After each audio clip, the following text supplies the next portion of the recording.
Good morning, everyone. Good morning. Good morning. And I say good morning because I'm in South Florida, but actually Sissy is not. She is on the other side of the water. So good afternoon to those people there. And welcome to Jigsaw Parenting.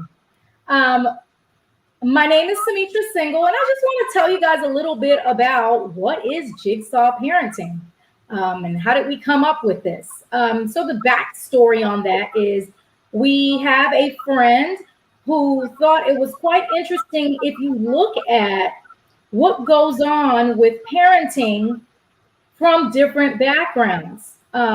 Basically, we're all trying to get to the same goal. We all want to raise our kids to be healthy individuals, not just healthy in body, but healthy in mind, people who can go out into the world and function. But I think one of the things she found out that she found very interesting was the fact that sometimes, depending on your background, your cultural background, your racial, ethnic background, the experiences you've been through, putting all of that together, it kind of makes up your ideas about parenting and what you do with your kids and how you raise them.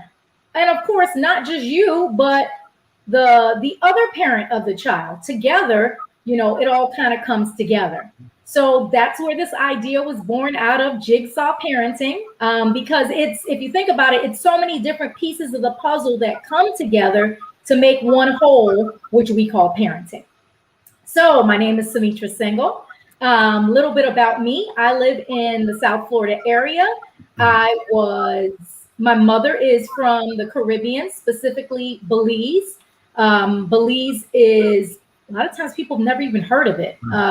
So Belize is a small country in Central America. They hear Central America, they think, oh, so you're Latin or you speak Spanish. But the funny thing is Belize is one of the few, is I believe the only country in Central America that was previously owned by England.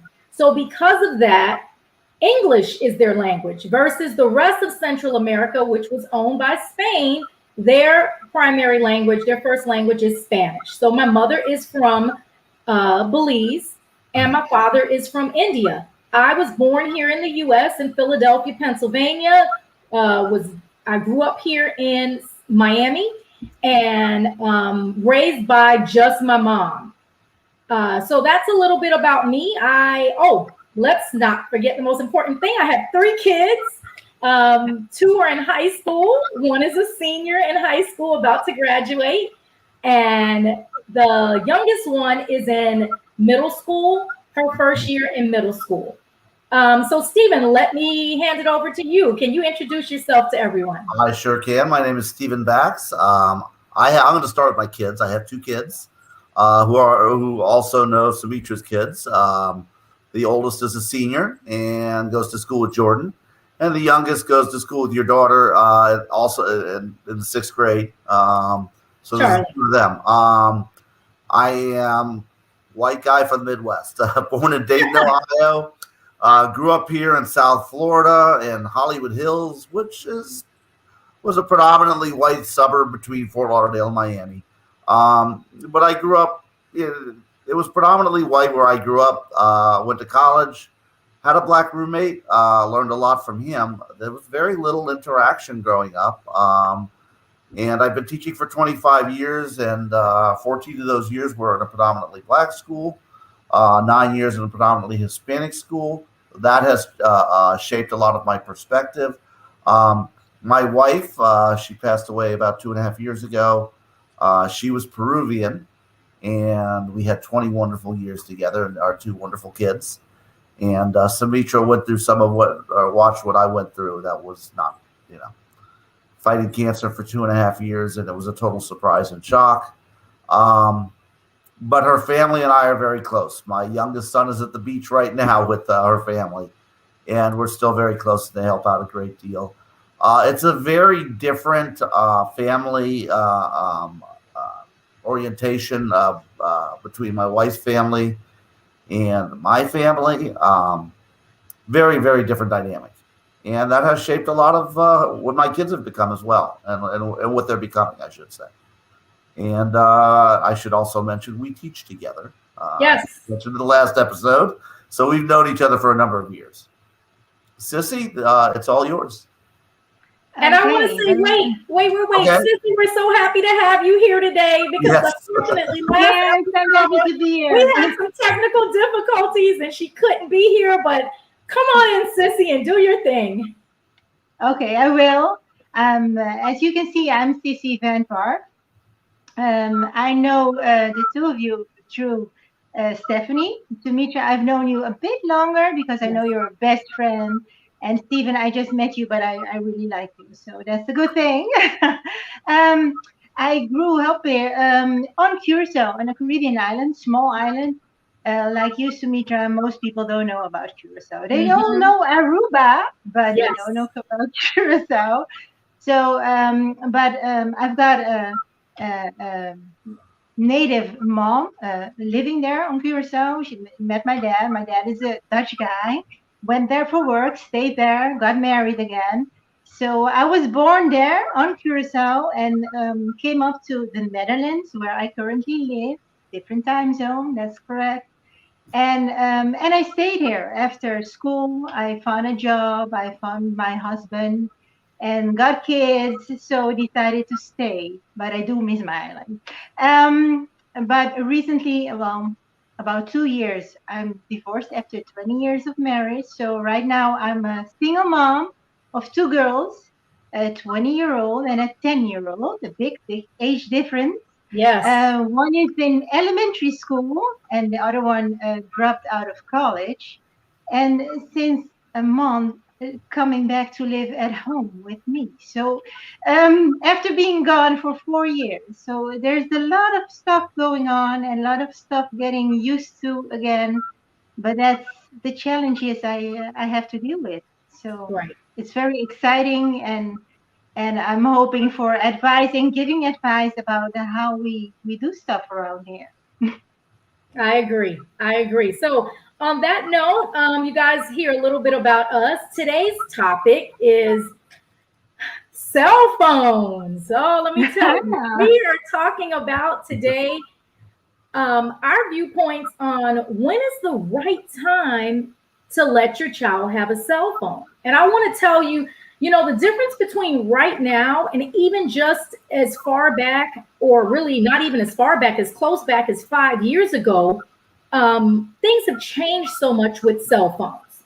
And personally, between me and my husband, we've never had a child get a cell phone until late in middle school. That was something we just felt like they did not need a cell phone. The reason being, let me explain to you, for us, they weren't taking like a public transportation bus to and from school. They would walk from our high school campus, which is where I teach, to their middle school campus and elementary school campus together. Or if they weren't together, then it was one of the middle schoolers with the elementary schooler. So the elementary schooler was never walking by herself at that time. So the thought was, why do they need a cell phone? They're always either with us, or they're at home in the house, or they're with someone we know that's an adult-like, or if they're not an adult-like person, they're old enough where they have a phone and we could contact them. So it has never been a thing where, and I will tell you, just teaching in the school system, there are tons of kids that I would hear them talk about their younger siblings, maybe in first grade, and they had a cell phone. And I would think, what the heck does a first grader need with a cell phone, right? And again, there may be different issues, maybe how they move to and from school while they need a form of communication. But my thought has always been, if they were that young and they needed a form of communication, then it needed to be, I call it, those jitterbug phones that have been advertised for older people in the US, where it calls certain numbers, it calls 911, it had limited capability. And that is what I always thought. If they were going to be that young, That's what they needed on the cell phone. Be able to call mom, dad, aunt, uncle, grandparents, siblings, and emergency, all the key people. I never felt like if they were going to have it that young, they needed to have all the digital media available to them, because I just feel like they can get themselves in a lot of trouble. Whether or not they were looking for the trouble or not, sometimes the trouble just comes and finds you. And because you're young, you may not be able to decipher, okay, I shouldn't go there, or maybe I shouldn't answer this, or you just because you're young.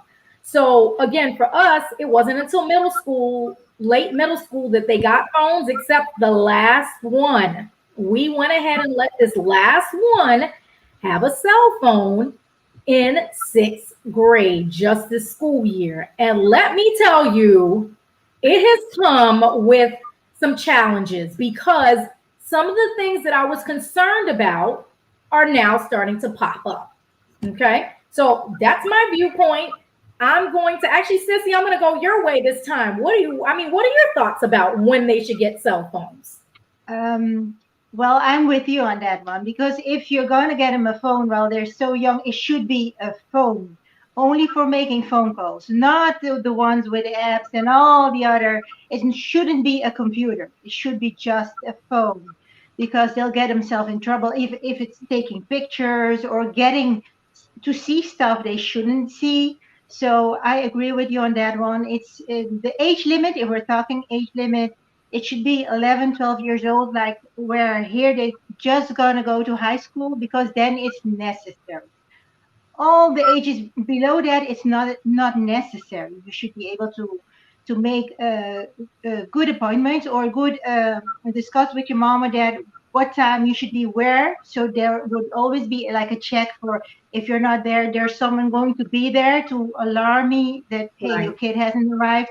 There should be some sort of agreement on what time you should be. There shouldn't be the excuse of the phone, because you're going to put the it's going to be an excuse because my phone wasn't working, because I didn't hear the call, or the sound was off. It's going to be something that's going to deliver an excuse, and not going to hold you to the agreement of certain times being certain places.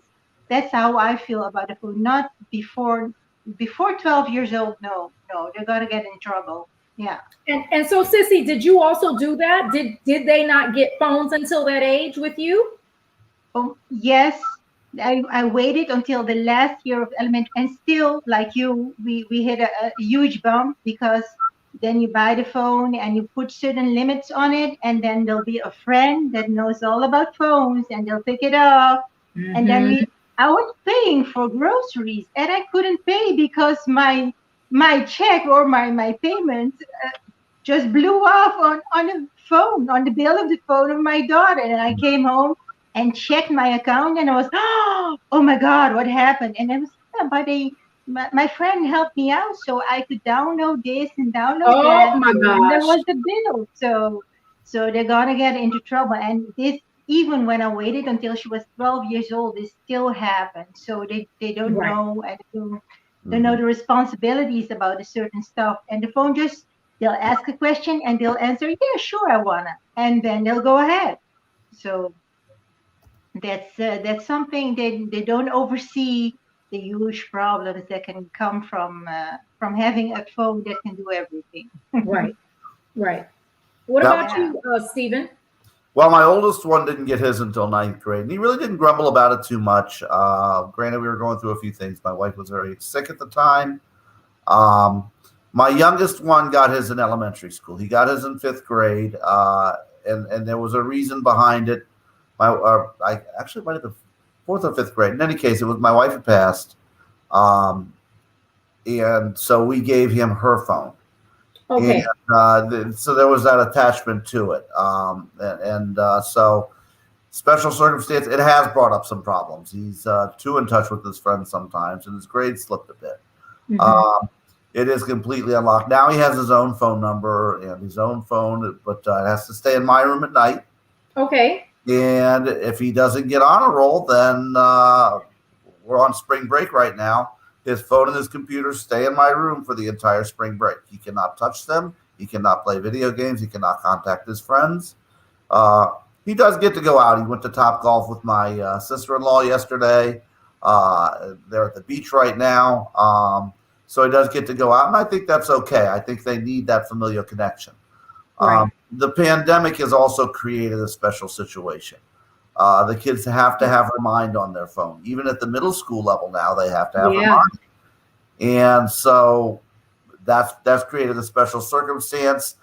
They have to keep track of that. Also, at the end of the week, I make him look up his grades and show them to me on the phone. Okay. What's going on. And we're struggling a bit with that right now. What type of rules we need to make. But special circumstances called for a different response. Right. I wish I could have kept the phone from him till 9th grade. I really do. Right. But we're dealing with it as it comes. Stephen, I have to tell you, you bring up a good point, because my little one, she doesn't have tons of friends, but the friends that she has, she wants to communicate with them all the time. She wants to talk to them. She wants to FaceTime them. She wants to text them.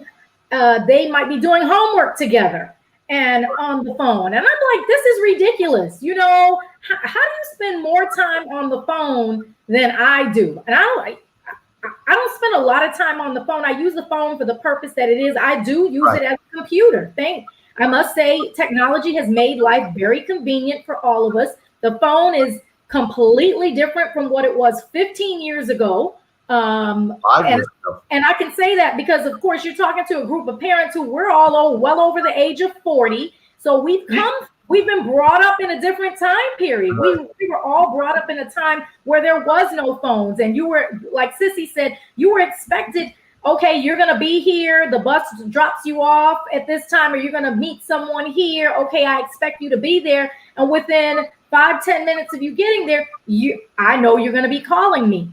Because that's the responsibility level that we were looking at. So for us, I don't think any of us truly live and die, us as parents, by our phones, because we existed in a world where there were no phones. So I think sometimes it's really hard for us to comprehend the constantly being on the phone. Because I feel like if you're on the phone that much, what are you talking about? Like, how far are these conversations going? What are you getting into? Right. And I don't know. It just kind of makes me a little weary.